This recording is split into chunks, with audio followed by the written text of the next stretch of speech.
Hello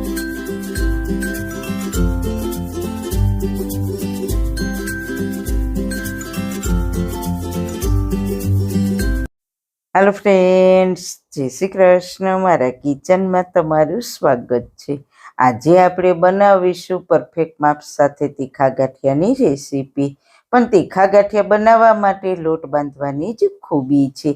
જો તમારો લોટ perfect tips અને ટ્રિક સાથે બાંધેલો હશે તો તમારા ગાંઠિયા પહેલી જ વારમાં પરફેક્ટ કંદોઈની દુકાને મળે તેવા બનશે. અને આને એકવાર બનાવીને ડબ્બો ભરીને 15 થી 20 દિવસ સ્ટોર પણ કરી શકશો. તો ચલો મારી સાથે એકદમ સહેલી રીતથી ગાંઠિયા બનાવવાનું સ્ટાર્ટ કરીએ. રેસીપી સ્ટાર્ટ કર્યા પહેલાં જો તમને મારી રેસીપી ગમતી હોય ને હજુ સુધી ચેનલને સબસ્ક્રાઈબ ના કરી હોય તો પ્લીઝ સબસ્ક્રાઈબ કરજો અને બાજુમાં આપેલ બેલ આઇકન પ્રેસ કરજો એટલે નવી નવી રેસીપીના નોટિફિકેશન મળતા રહે. વાળના તમામ પ્રકારના પ્રશ્નો સોલ્વ કરતું 42 જડીબુટ્ટીઓથી બનાવેલું ઔષધિ તેલ જે અમે લોકો જાતે જ ઘરે તૈયાર કરીએ છીએ, કોઈ પણ કેમિકલ્સના ઉપયોગ વગર, બિલકુલ નેચરલ છે. 42 જડીબુટ્ટીઓ ભેગી કરીને લોખંડની કડાઈમાં ઔષધિ તેલ તૈયાર કરવામાં આવે છે. જો તમારે ખરીદવું હોય તો તેના ઓર્ડર અમે લઈએ છીએ. ઓર્ડર કન્ફર્મ કરવા માટે વોટ્સએપ નંબર સ્ક્રીન પર જોઈ શકો છો. જો તમારે આ તેલનો પૂરો વિડીયો જોવો હોય તો તમને આ ચેનલ પર મળી જશે અને ડિસ્ક્રિપ્શન બોક્સમાં લિંક પણ મૂકેલી છે. સૌથી પહેલા સુપર ક્રિસ્પી સુપર સોફ્ટ ગાંઠિયા બનાવવા માટે મેં અહીં 250 ગ્રામ બેસન લીધું છે. તો તેને ચાળણા વડે ચાળી લઈએ. માર્કેટમાં તૈયાર લોટ આવે છે તે મેં લીધો છે. હંમેશા ગાંઠિયા બનાવવા માટે લોટને ચાળીને જ વાપરવાનો, એટલે લોટ બાંધતી વખતે તે ઝડપથી બંધાઈ જાય અને ગાંઠા વગરનો બને. લોટને મેં ચાળીને તૈયાર કરી લીધો છે. હવે આપણે તીખા ગાંઠિયા બનાવવાના છીએ તો મસાલા કરીશું. તો તેના માટે 1 ટેબલ સ્પૂન જેટલો કાશ્મીરી લાલ મરચું પાવડર, સાથે 1/2 ટીસ્પૂન હળદર પાવડર, સાથે 1/4 ટીસ્પૂન હિંગ ઉમેરીશું. ગાંઠિયા પચવામાં હલકા રહે તે માટે 1/2 ટીસ્પૂન અજમા ઉમેરીશું. સ્વાદ અનુસાર મીઠું ઉમેરીશું. 1/2 ટીસ્પૂન મરી પાવડર ઉમેરીશું. તેનાથી ગાંઠિયાનો ટેસ્ટ ખૂબ જ સરસ આવશે. ગાંઠિયા તેલ બિલકુલ એબઝોર્બ ના કરે અને ખાવામાં સુપર સોફ્ટ રહે તેના માટે 1 ચપટી ખાવાના સોડા ઉમેરીશું. સાથે 1 ટેબલ સ્પૂન તેલ ઉમેરીશું અને લીંબુનો રસ ઉમેરીશું. તેનાથી તીખા ગાંઠિયાનો સ્વાદ, સુગંધ અને કલર એકદમ સરસ આવશે. હવે બધી જ સામગ્રીને સારી રીતના મિક્સ કરી લઈએ. હવે આપણે લોટ બાંધી લઈએ. તો પહેલાં આપણે થોડો કઠણ લોટ બાંધીશું, જેવો પરોઠા બનાવવા માટે બાંધીએ છીએ તેવો.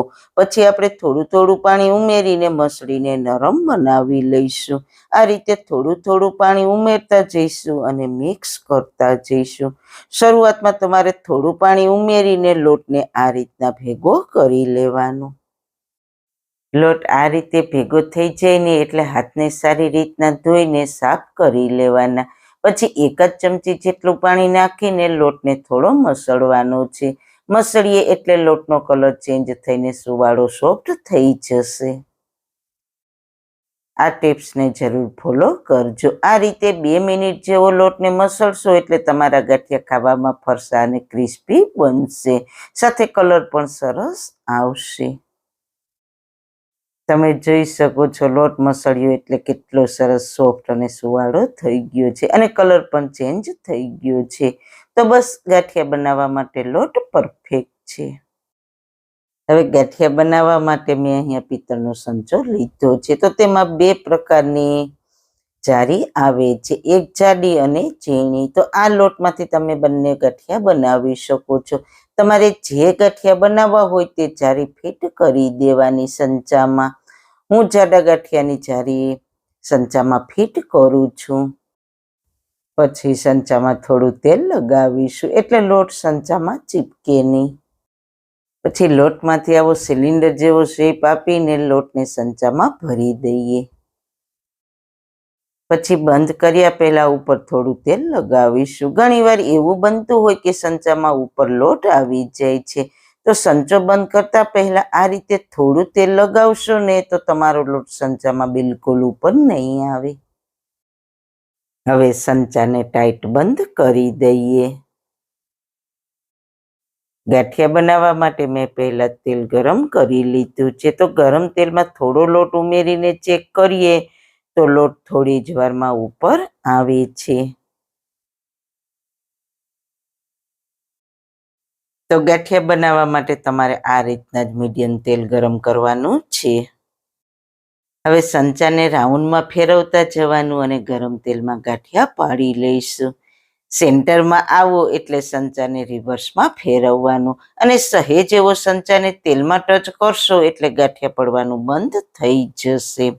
અત્યારે ગાંઠિયામાં બબલ્સ આવે છે, તો આ થોડા બબલ્સ બેસી જાય અને ગાંઠિયા સારી રીતના સેટ થાય એટલે ગાંઠિયાની સાઈડ ચેન્જ કરીશું અને ગેસની ફ્લેમ મીડિયમ રાખીશું. બસ ચારાથી સહેલાઈથી પલટાવી શકીએ તેવા સેટ થઈ ગયા છે. તો પલટાવીને બીજી સાઈડ 2 મિનિટ જેવું થવા દઈશું. ગાંઠિયા જ્યારે તળાઈ જશે ને એટલે તળાઈને તેલમાં હલકા થઈને ઉપર આવી જશે અને બધા જ બબલ્સ બેસી જશે. ગાંઠિયા તળાઈને હલકા થઈને ઉપર આવી ગયા છે તો તેને પ્લેટમાં લઈ લઈએ.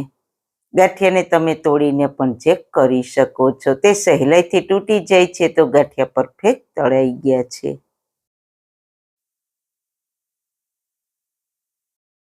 ગાંઠિયા ગરમ હોય ત્યાં જ ફટાફટ ઉપર થોડો સંચળ પાવડર સ્પ્રિંકલ કરીશું.